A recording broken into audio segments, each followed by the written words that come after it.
السلام علیکم ناظرین، پروگرام آج کے اخبار کے ساتھ میں ہوں مہنور معراج۔ پروگرام میں آپ کو خوش آمدید کہتی ہوں۔ ناظرین، چیئرمین تحریک انصاف نے اب سے کچھ دیر پہلے جنہ ایونیو میں خطاب کیا ہے اور اس خطاب کے دوران انہوں نے حکومت کو 6 دن کا الٹیمیٹم دیا ہے انتخابات کے لیے۔ انہوں نے کہا کہ اگر 6 دن کے اندر انتخابات نہیں کرائے جاتے تو وہ دوبارہ آئیں گے اور دوبارہ وہ بھرپور طریقے سے دھرنا دیں گے۔ وفاقی دارالحکومت میں حالات کشیدہ دکھائی دے رہے تھے۔ کل کی سچویشن کے اوپر اگر ہم بات کریں، ملک پاکستان میں کل خانہ جنگی کی صورتحال دیکھنے میں آئی۔ کل پورا دن پکڑ دھکڑ کا سلسلہ جاری رہا، ساتھ ساتھ پولیس کی جانب سے شیلنگ بھی کی گئی، آنسو گیس کے شیل بھی برسائے گئے، بعض جگہ بہت سارے لوگ زخمی بھی ہوئے، گرفتاریاں بھی کی گئی، اس کے بعد رہائی کا سلسلہ بھی جاری رہا۔ سپریم کورٹ کی جانب سے پی ٹی آئی کے کارکنوں کو H9 کی جگہ مہیا کی گئی تھی کہ وہ اپنا دھرنا دے سکیں، جلسہ کر سکیں، لیکن پی ٹی آئی کے کارکنان نے اپنے لیڈر کے کہنے پر ڈی چوک کی جانب مارچ کیا، کیونکہ جو لانگ مارچ تھا یہ ایک حکومت کو بھیجنے کے لیے اور الیکشن کی تاریخ لینے کے لیے کیا گیا تھا، لیکن اس کے برعکس حکومت کے حکم کے منافی جو ہے وہ سین دیکھنے میں نظر آیا۔ ہمیں ساری سچویشن دیکھنے میں نظر آئی کہ چیئرمین تحریک انصاف نے آرڈر جاری کیے کہ حکومت کے حکم سپریم کورٹ کے حکم کے منافی کام کیا جائے اور ڈی چوک کی طرف مارچ کیا جائے۔ اس کے علاوہ بات کریں، دوسری جانب حکومت نے بہت زیادہ کوشش بھی کی اور دیکھنے میں نظر آئی وہ ساری سچویشن کہ وہ اس سارے لانگ مارچ کو روک سکیں، اور جس کی وجہ سے انہوں نے بہت ساری کنٹینرز بھی لگائے گئے، پابندیاں لگائی گئیں، آنسو گیس کے شیل بھی برسائے گئے تاکہ وہ کارکنان کو روک سکیں، لیکن وہ اس چیز میں ناکام رہے، اور اس ساری سچویشن میں عوام جو ہے وہ پستی دکھائی دی اور عوام کو دشواری کا سامنا کرنا پڑا، راستے بند کیے گئے تھے اور تقریباً پورا پنڈی اور اسلام آباد کل بلاک دکھائی دیا گیا ہے۔ اس ساری سچویشن پر بات کرنے کے لیے اسٹوڈیو میں ہمارے ساتھ موجود ہیں ہمارے سینئر تجزیہ کار میاں منیر احمد۔ سر، آپ کے قیمتی وقت دینے کا بہت شکریہ۔ سر، ابھی وزیر اعظم عمران خان جنہ ایونیو میں خطاب کر رہے تھے اور انہوں نے کہا کہ 6 دن کا الٹیمیٹم دیا حکومت کو کہ اگر حکومت 6 دن میں الیکشن کی تاریخ نہیں دیتی ہے تو وہ دوبارہ آئیں گے اور پھر وہ دھرنا دیں گے۔ کیا کہیں گے آپ؟ دیکھیں، یہ تو میں اس پہ شروع میں یہ کہنا چاہتا ہوں کہ ایک تو یہ اچھا ہو گیا کہ خود پی ٹی آئی کے چیئرمین نے اس کو مؤخر کر دیا ہے 6 دن کے لیے، اور جس سے کچھ قوم جو ہے سکون میں آ جائے گی اور ملک کے حالات بھی کچھ بہتر ہو جائیں گے۔ لیکن ہم بات کر لیتے ہیں کہ لانگ مارچ کی کامیابی یا ناکامی پر۔ لانگ مارچ جو لفظ ہے یہ کوئی نیا لفظ نہیں ہے، میں اس کی ہسٹری آپ کے سامنے رکھنا چاہتا ہوں۔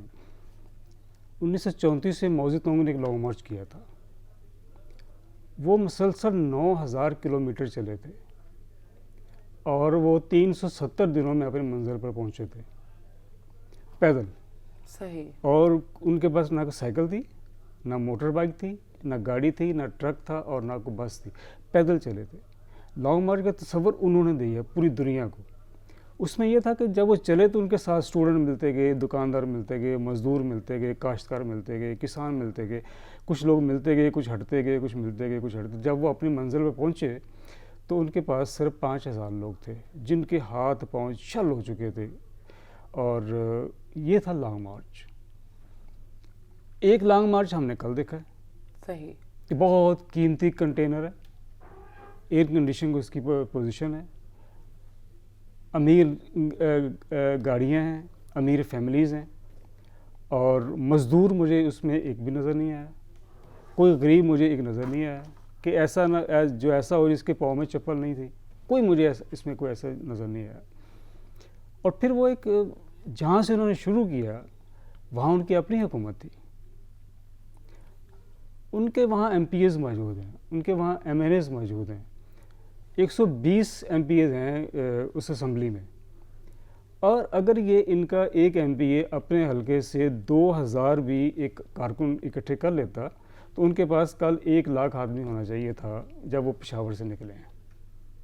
لیکن ہم اس تعداد کو ہم یہاں بیان نہیں کریں گے کہ کتنی تھی کتنی نہیں تھی، لیکن میں یہ کہنا چاہتا ہوں کہ ان کے M N A's M P A's اگر کوشش کرتے اپنے اپنے حلقے سے 2-2 ہزار بھی نکالتے تو یہ 1-1.5 لاکھ کی فگر بنتی تھی جب وہ وہاں سے چلتے۔ صحیح۔ لیکن ہم دیکھ رہے ہیں کتنے لوگ تھے، وہ خود ہی بتائیں کتنے تھے، ہم کیوں بتائیں۔ جب وہ یہاں سے اسلام آباد پہنچے ہیں، یہاں ان کو رکاوٹیں نظر آئی ہیں،